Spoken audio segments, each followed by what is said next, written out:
Assalamualaikum warahmatullahi wabarakatuh. Jumpa lagi dengan saya, Uli Palestari. Di kesempatan kali ini, saya akan memberikan penjelasan yang ada di bab 4 tentang keberagaman suku, agama, ras, dan antar golongan dalam bingkai Bhinneka Tunggal Ika. Nah, sebelum kita masuk ke materi, jangan lupa adik-adik menekan subscribe, like, comment, and share ke sosial media. Baiklah adik-adik, sesuai dengan judul materi yang sudah saya sampaikan tadi, pembahasan yang akan kita bahas pertama adalah tentang keberagaman. Pastinya adik-adik tidak asing dengan kata keberagaman atau keragaman. Nah, di sini saya akan menjelaskan apa sih itu keberagaman. Keragaman merupakan suatu kondisi pada kehidupan masyarakat yang di dalamnya terdapat perbedaan berbagai bidang. Baiklah adik-adik, sekarang kita akan masuk ke poin A tentang keberagaman dalam masyarakat Indonesia. Yang pertama, faktor penyebab keberagaman masyarakat Indonesia. Banyaknya suku bangsa yang tinggal di wilayah Indonesia menurut penelitian Badan Pusat Statistik atau BPS yang dilakukan pada tahun 2010 di Indonesia terdapat 1128 suku bangsa. Keragaman yang ada pada masyarakat bisa menjadi kekayaan bangsa Indonesia dan potensi bangsa. Namun, keberagaman juga menjadi tantangan.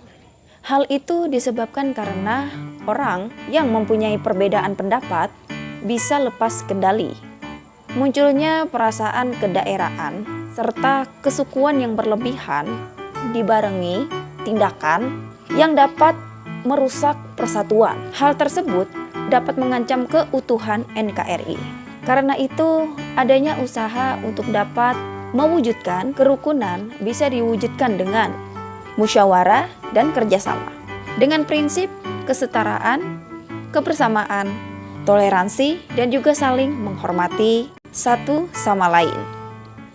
Adapun keberagaman masyarakat Indonesia disebabkan oleh yang pertama, keadaan geografis.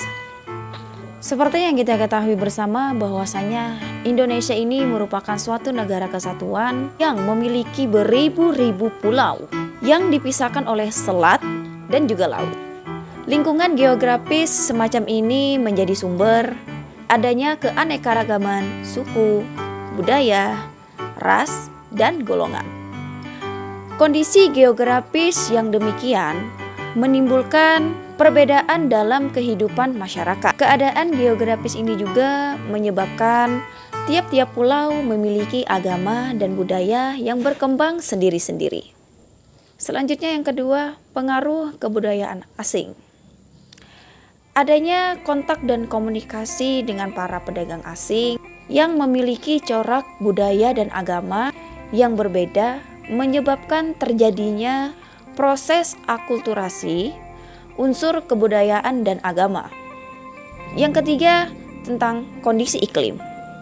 Kondisi iklim seperti perbedaan musim hujan dan kemarau antar daerah, serta perbedaan kondisi seperti pantai dan pegunungan, mengakibatkan perbedaan pada masyarakat. Ada juga komunitas masyarakat yang mengandalkan laut sebagai sumber pemenuhan kebutuhan hidupnya. Dan ada pula yang mengandalkan pertanian, perkebunan, dan lain-lain. Selanjutnya yang akan saya bahas tentang keanekaragaman suku bangsa di Indonesia. Sejak zaman dahulu, bangsa Indonesia dikenal sebagai masyarakat yang majemuk. Hal ini tercermin dari semboyan Bhinneka Tunggal Ika, yang artinya berbeda-beda tetapi tetap satu. Atas keragaman suku bangsa, agama, ras, dan juga budaya. Suku bangsa yang tersebar di Indonesia merupakan warisan sejarah bangsa. Persebaran suku bangsa ini juga dipengaruhi oleh faktor geografis, perdagangan laut, dan kedatangan para penjajah di Indonesia. Perbedaan suku bangsa satu dengan suku bangsa yang lain di suatu daerah dapat terlihat dari beberapa ciri sebagai berikut. Yang pertama, tipe fisik.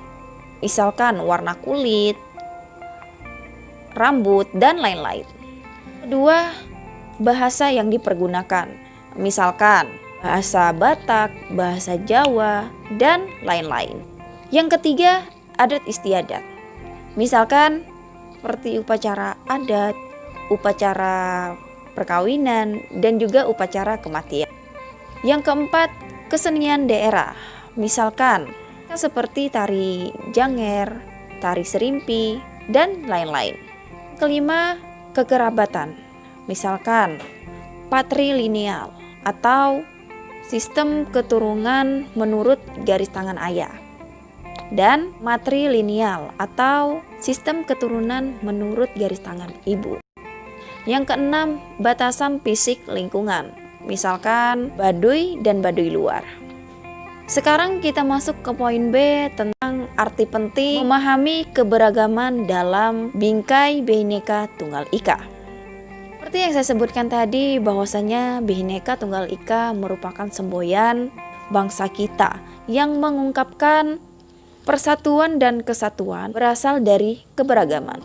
Walaupun kita terdiri atas berbagai suku yang beraneka-ragaman budaya daerah, tetapi kita tetap satu bangsa Indonesia, memiliki bahasa dan tanah air yang sama, yaitu bahasa Indonesia, tanah air Indonesia. Begitu juga bendera kebangsaan, merah putih sebagai lambang identitas. Kita bersatu pada falsafah dan dasar negara Pancasila. Materi selanjutnya, menghormati suatu bangsa di Indonesia. Dalam mengembangkan sikap menghormati, terdapat keragaman suku bangsa yang dapat terlihat dari sifat dan sikap kehidupan sehari-hari. Di antaranya, yang pertama, kehidupan bermasyarakat. Tercipta kerukunan seperti halnya dalam sebuah keluarga. Yang kedua, antara warga masyarakat. Terdapat semangat tolong-menolong, kerjasama untuk menyelesaikan suatu masalah, dan kerjasama dalam memenuhi kebutuhan hidup. Selanjutnya yang ketiga, dalam menyelesaikan urusan bersama. Selalu diusahakan dengan melalui musyawarah. Yang keempat, terdapat kesadaran dan sikap yang mengutamakan kepentingan bersama di atas kepentingan pribadi dan juga golongan. Selanjutnya yang poin C tentang perilaku toleran terhadap keberagaman suku, agama, ras, dan antar golongan. Sikap toleransi yang perlu dikembangkan untuk mewujudkan persatuan dalam keragaman, yaitu yang pertama, tidak memandang rendah suku ataupun budaya yang lain. Yang kedua, tidak menganggap suku dan budayanya paling tinggi dan juga paling baik. Yang ketiga, menerima keragaman suku bangsa dan budaya sebagai kekayaan bangsa yang tak ternilai harganya. Yang keempat, lebih mengutamakan negara daripada kepentingan daerah atau suku masing-masing. Itulah pemaparan materi yang dapat saya sampaikan untuk adik-adik di rumah. Semoga apa yang saya sampaikan bermanfaat untuk kalian, bisa dipahami dan juga dimengerti. Mungkin itu saja penyampaian dari saya. Kurang dan lebihnya saya mohon maaf. Wassalamualaikum warahmatullahi wabarakatuh. Salam pembelajaran.